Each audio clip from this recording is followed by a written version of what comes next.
যে তৃণমূল কংগ্রেস কি আজকের পেপারে দেখো, মানে একদম বিশুদ্ধ লোহা, মানে একদম এই নিয়োগ মামলায় সম্পত্তি বাজেয়াপ্ত চন্দ্রনাথ। আমি বলছি আজকের, হ্যাঁ দেখুন এই যে চন্দ্রনাথ এ তো মন্ত্রী আছে, এর আগেও ডাক পেয়েছে। তৃণমূল কংগ্রেস জিরো টলারেন্স দুর্নীতি, আর তার সম্পত্তি বাজেয়াপ্ত হচ্ছে প্রায় 4 কোটি টাকা। আপনি ভাবুন, তৃণমূল কংগ্রেসের নেতার নাম পার্থ চ্যাটার্জি, তৃণমূল কংগ্রেসের নেতার নাম চন্দ্রনাথ, তৃণমূল কংগ্রেসের নেতার নাম ববি হাকিম, তৃণমূল কংগ্রেসের নেতার নাম রাজীব বন্দ্যোপাধ্যায়, অনুব্রত মন্ডল। মানে আমি কত বলবো, তৃণমূল কংগ্রেসের আমলে তৃণমূল কংগ্রেস কি বলেছিল এর আগে মনে থাকবে নিশ্চিত, ওই রাজারহাটে ফাইল দেখিয়ে, যে যেখানে দুর্গাঙ্গন, মানে রাজারহাটে এই তো দুর্গাঙ্গন তৈরি করবো বলেছেন, ফাইল দেখিয়ে বলেছিলেন এই ফাইলে ডকুমেন্ট আছে গৌতম দেব জেলে যাবে, সিপিএম এর নেতারা জেলে যাবে। গৌতম তো এখন মিটিং, মানে প্রেস কনফারেন্স করে বলছে যে মমতা প্রাক্তন হয়ে গেছে, দুর্গাঙ্গনের ওই জমি নেওয়াটা ঠিক হয়নি। হিডকোর কোন মিটিং এ এই ডিসিশন হলো? কারণ হিডকোর জমি ওইভাবে দেওয়া যায় না। আমাকে ডকুমেন্ট দিয়ে গেছে, 3 জন এসে ডকুমেন্ট দিয়ে গেছে, তাদের জমি জোর করে দখল করেছে মমতা বন্দ্যোপাধ্যায়। দাউদদের জমি, তাদের পরিবারের জমি, তার একা একটা পরিবারের 2 বিঘা জমি আছে ওই অঞ্চলে। 1 টাকা কম্পেনসেশন পাননি। এটা নিয়ে আর মামলা, অবভিয়াসলি। কিন্তু কি হবে, মামলা করে তো কোনো লাভ হবে না। দেখুন মামলা কারা করেছিলেন, এই যে শিক্ষক নিয়োগ দুর্নীতি থেকে শুরু করে, যারা বঞ্চিত নিপীড়িত মানুষ, বঞ্চিত নিপীড়িত মানুষ তারা মামলা করবে, সেটাই স্বাভাবিক।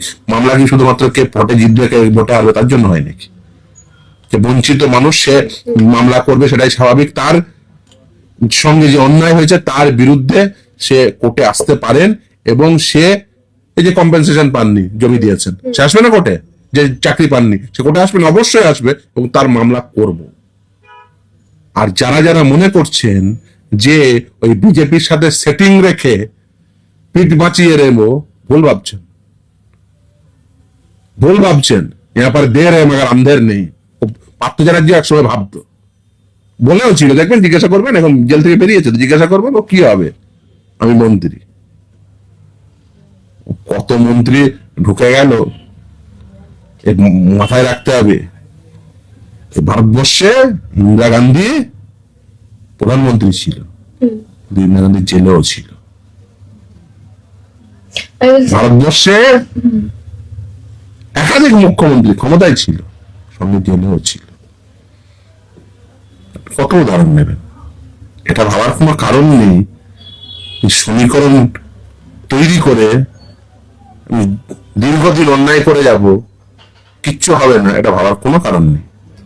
অন্যায় করলে দেখুন ন্যায় দুভাবে হয়।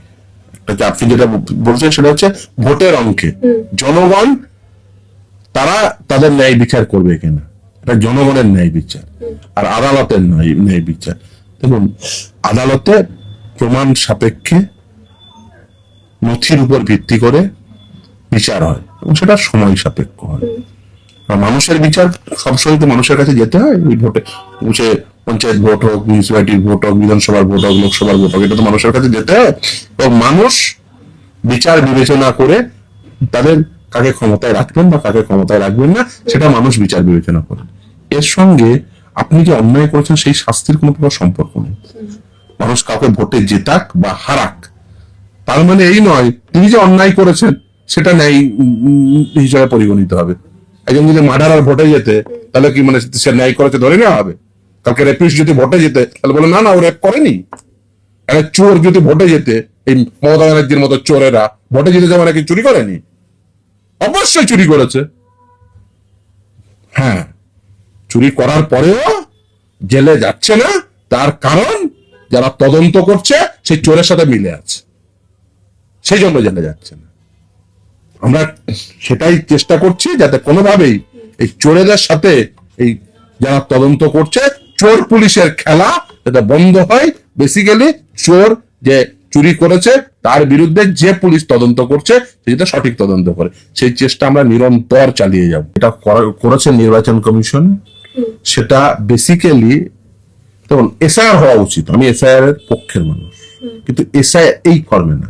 কারণ এসআইআর কেন হওয়া উচিত, তার কারণ হচ্ছে স্পেশাল রিভিশন না হলে ওই তৃণমূল কংগ্রেসের এই পার চোর গুন্ডাগুলো এসে যেগুলো মৃত ভোটার তাদের এসে ওই দুপুর বেলায় সেসব ভূতদের ভোট, ওই যে ভূত দেখিয়েছেন না অভিষেক বন্দ্যোপাধ্যায়, ওরকম মানে লাখো লাখো ভোট পড়ে যায় ওরকম ভূত ভোটারদের। কারণ ভূত ভোটার তো তৃণমূল কংগ্রেস নামাই, তো যারা মৃত ভোটার তাদের ভোট তো দিয়ে যায়, তৃণমূল কংগ্রেসই তো দিয়ে যায়, বলে ভূত ভোটার তৃণমূল কংগ্রেস নামায়, ও ব্যাপারে সিদ্ধ হস্ত। আরে ভূত ভোটার তো তৃণমূল কংগ্রেসই নামায়, র্যাম্প পেতে হঠাৎ তৃণমূল কংগ্রেস, সেটা স্বাভাবিক, কারণ মৃত ভোটারদের ভোট তো তৃণমূল কংগ্রেসই দিয়ে যায়, এই নিয়ে তো কোনো সন্দেহ নেই। জন্য দায়ী হচ্ছে নির্বাচন কমিশন। দেখুন, নিশ্চিতভাবে এসআইআর হওয়া উচিত, কিন্তু এসআইআর এই ফর্মে হওয়া উচিত। নির্বাচন কমিশন বাড়ি বাড়ি গিয়ে তারা অ্যাসার্টেন করবে, ভোটারকে কেন যেতে হবে। আপনি নির্বাচন কমিশন, আপনি যে বাড়িতে গিয়ে দেখবেন যে এই বাড়িতে 4টে ভোটার, তাহলে 4টে ভোটারের মধ্যে হয়তো দেখা যাচ্ছে 3টে ভোটার বাড়িতে আছে, একটা ভোটার তিনি এখন পশ্চিমবঙ্গে কাজ নেই, তিনি বিহারে বা তিনি মহারাষ্ট্রে বা তিনি গোয়া বা কোথাও একটা কাজে গেছেন। ভার্চুয়াল হিয়ারিং করে নেবেন, ভার্চুয়ালি দেখে নেবেন, রিপোর্ট দেবেন। যে বিএলও স্বাভাবিকভাবেই দেখবেন সমস্ত বিএলও স্থানীয় মানুষজন, হয় স্কুলের টিচার, না হলে কোনো অফিসের কর্মী, সে মোটামুটি কম বেশি সবাইকেই চেনে। যারা বিএলএ রয়েছে তাদের সঙ্গে তারা কম বেশি সবাইকেই চেনে, আর সমস্ত রাজনৈতিক দলের বিএলএ রয়েছে। তাহলে আপনি বাড়ি বাড়ি গিয়ে দেখে নেবেন যে হ্যাঁ এই ভোটার গুলো রয়েছে। আর ভারতবর্ষে যে জন্মেছে সে ভারতবর্ষের নাগরিক এবং সে ভারতবর্ষের ভোটার, যদি প্রাপ্তবয়স্ক হয়। ভারতবর্ষে জন্মানো মানুষকে আমি বলতে পারেন যে ও ভারতবর্ষের ভারতীয় নাগরিক না? কোন প্রফেশন অনুযায়ী বলবেন? আপনি আজকে ভারতবর্ষের একজন নাগরিককে যিনি ভোটার হিসেবে আগে ভোট দিয়েছেন, আপনি বলবেন যে সে ভোটার না, সে নাগরিক না? আর নির্বাচন কমিশনের এই অধিকার রয়েছে নাকি যে ও নাগরিক না এটাকে ডিক্লেয়ার করা? নির্বাচন কমিশন কেউ না নাগরিক। আর বিজেপি নিজেকে ইকুয়েট করেছে এই নির্বাচন কমিশন। ওই যে এসআর ঘোষণা হলো, বিজেপি এমন উল্লসিত হলো যে সব রোহিঙ্গা ধরা পড়ে গেল। কত রোহিঙ্গা ধরেছো ভাই?